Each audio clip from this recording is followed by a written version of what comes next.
This is Ecotricity's EcoTEC Roundup show from Aotearoa's only carbon zero certified renewable electricity company. We only source from wind, hydro and solar, and we are the leading supplier of electricity to electric vehicles in Aotearoa. Switch today at ecotricity.co.nz. Welcome back to another roundup in the world of clean cars and green energy. Thanks for joining me. We start today's show with news from Tesla's quarterly earnings as released on Wednesday, local time, after the close of business on Wall Street in the US. As usual, there was a lot of information in the quarterly report and more given out during the earnings call, and we're going to cover some, but not all, of those news items in today's show. During Q4, Tesla broke production records with 439,701 vehicles produced, the lion's share being taken up by Model 3 and Model Y. Meanwhile, the company delivered 405,278 vehicles, another record for the company. Tesla recorded total revenues of $24.3 billion, while its adjusted earnings were $4.1 billion, equivalent to $1.19 per share.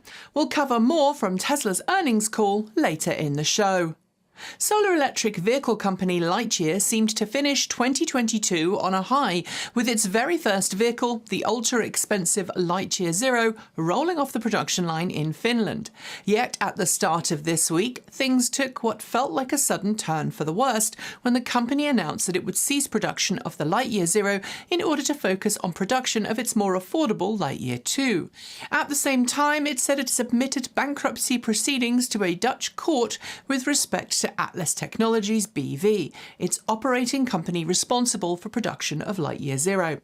A few days later, the bankruptcy was official, and in a short post on the company website, the firm says it, quotes, regrets having to make this accounting for all employees, customers, investors and suppliers, end quote. I suspect it won't be the last EV startup to tread this particular path this year. Consumer Reports has released its latest rankings comparing how driver assistance systems in various vehicles function in the real world, and it's not good news for Tesla. Testing 12 different driver assistance systems that offer Level 2 semi-autonomous operation, Consumer Reports rankings used real-world testing in a variety of different situations to rate how reliable and safe each of the systems were. Back in 2020, Tesla's Autopilot was in second place, but this year fell to seventh place, with Ford's Blue Cruise, GM's Super Cruise, and Mercedes-Benz's driver assistance systems coming in first, second and third place respectively. Tesla lost points because of its lack of active driver monitoring in Autopilot. But it is important to note that Consumer Reports' testing did not apparently test Tesla full self-driving because it's still technically only a beta software feature. For more than a decade, General Motors and LG Energy have worked together on electric vehicle batteries, with LG-branded packs found in pretty much every modern GM plug-in. And despite the ongoing Chevrolet Bolt EV battery recall that's cost both companies a huge chunk of money, not to mention reduced vehicle sales volumes, GM and LG Energy Solutions partnership seemed fairly stable, with both companies promising multiple battery factories. But last week, GM and LG Energy Solutions put an indefinite hold on plans to build a fourth Ultium LLC battery plant in the US. It's not clear why the partnership is now on the rocks, but our understanding at this time is that GM and LG will continue working together on the first 3 Ultium battery facilities, with GM now looking for a new battery partner to work with on building a fourth Ultium battery facility. Audi has revealed yet another concept car in its Sphere concept series, the Active Sphere concept, and while this vehicle, built on its PPE platform, will never make it to production, it's certainly different to most concepts we've seen to date. With a high SUV-like ground clearance and big wheels, the Active Sphere looks like someone has taken a Sportback coupe and given it a lift kit, replacing the standard coupe rear with a sliding glass panel that allows the load bay to double as an impromptu pickup bed. It's over the top in its design and, in typical concept form, includes a whole slew of new features that would unlikely make it to a production vehicle, like super thin seats and coach doors, not to mention driver controls that hide away when the car is in self-driving mode. Concepts are nice, but we need Audi and other automakers to double down on bringing more production models to market instead. Grandson of the founder of Toyota, Akio Toyoda, is a known skeptic when it comes to electric vehicles, and his time as president of Toyota has been dominated by an almost pathological mistrust of any kind of battery electric car. This week, however, it was announced that Toyoda would be stepping down as company president to be replaced by Kojo Sato, head of Lexus. The announcement coincided with the confirmation from Toyota that it is repositioning itself in the automotive world, doubling down on electric vehicles in an attempt to catch up with the times and remain relevant. Under Toyota had seemingly done everything it could to dismiss the validity of battery electric vehicles, focusing instead on hydrogen fuel and hybrid technologies. But with the company now at the bottom of the charts for environmentalism, it's time for it to change. While buying a new electric car may still be more expensive than buying a new internal combustion engine vehicle, there's little debate that EVs are far cheaper to fuel. Yet a new press release this week from the Anderson Economic Group out of Lansing, Michigan, is claiming the exact opposite, stating that it now believes that ICE vehicles are more economical than EVs to fuel as the price of a gallon of gasoline has fallen. It claims that in the fourth quarter of last year, the typical mid-priced ICE car driver paid $11.29 to fuel their cars for 100 miles, but said that EV drivers paid 31 cents more for the same distance.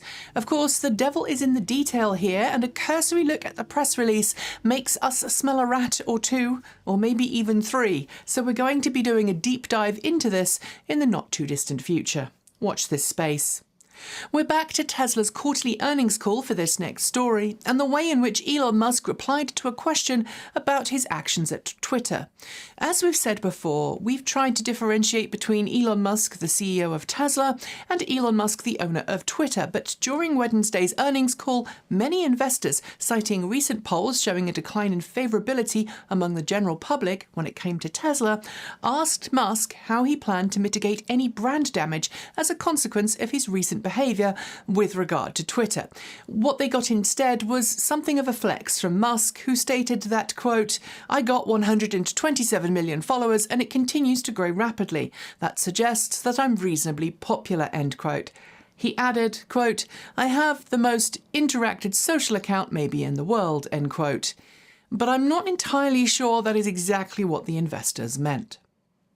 While US unemployment figures last year were among some of the lowest in recent memory, this year has seen a flood of companies, mostly tech companies, announcing major layoffs. Among them are tens of thousands of people from major Silicon Valley companies like Microsoft, Facebook, and Alphabet, the latter being the parent company of Google.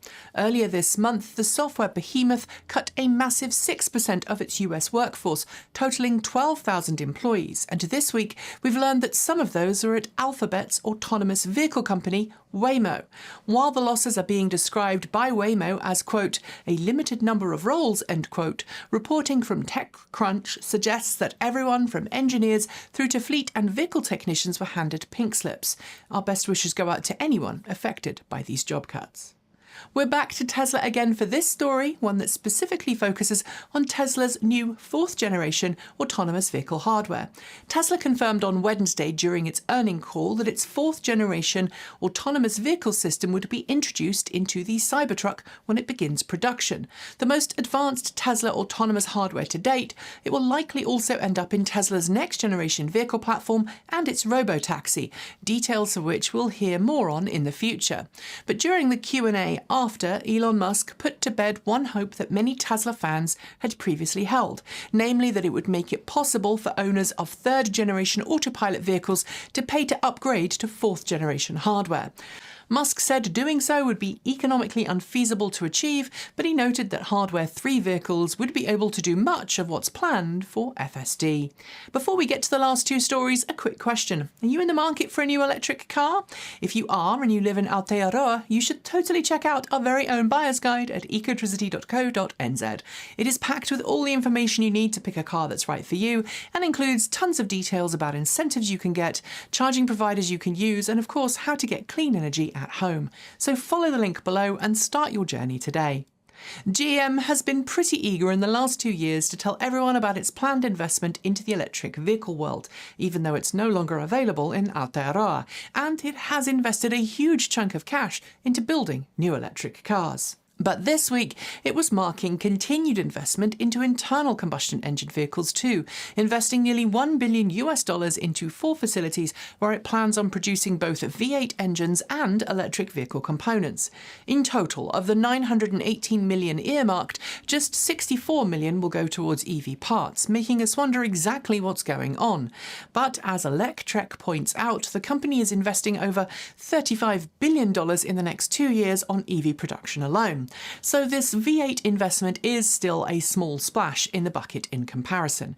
That said, when a company says it's going all in on electric vehicles, then continues to develop gas-guzzling V8s, it does send mixed messages.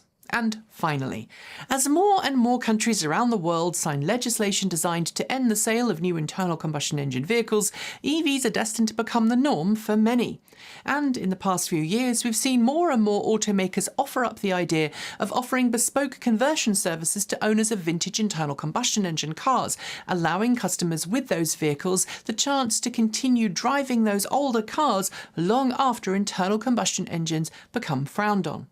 To date, Volkswagen, Jaguar and Mini have all begun to offer solutions, not to mention crate engines from Ford and GM. This week, Renault joined that lineup, promising that its oldest and most beloved vehicles could now be converted to electric by its team of engineers for a fee. For just shy of €12,000, you can get your classic Renault spec'd with a 10.7 kWh pack and a 48 kilowatt motor. Sure, it's not going to go far, about 80 clicks in total, but it'll be fun, right? And on that note, we are done for the day. Before I go though, do make sure you've hit that notification bell so you don't miss out on the latest in EV news from this channel. And of course, if you haven't switched yet, why not switch to Aotearoa's only carbon zero certified renewable electricity company? It is super easy to make the switch, and in doing so, you'll help the nation wean itself off dirty energy and onto clean green power that will keep the land beautiful. I'll be back with more awesome content very soon, as will the lovely Gavin Kiwi EV Shoebridge. If you haven't checked out his review of the LDV ET60 electric ute yet, it's high time you did. He even shows off some shoulder. And I'll be back here next weekend for our usual roundup show. Enjoy the rest of your day. I'm Nikki Gordon Bloomfield. Ka kite. See you next time.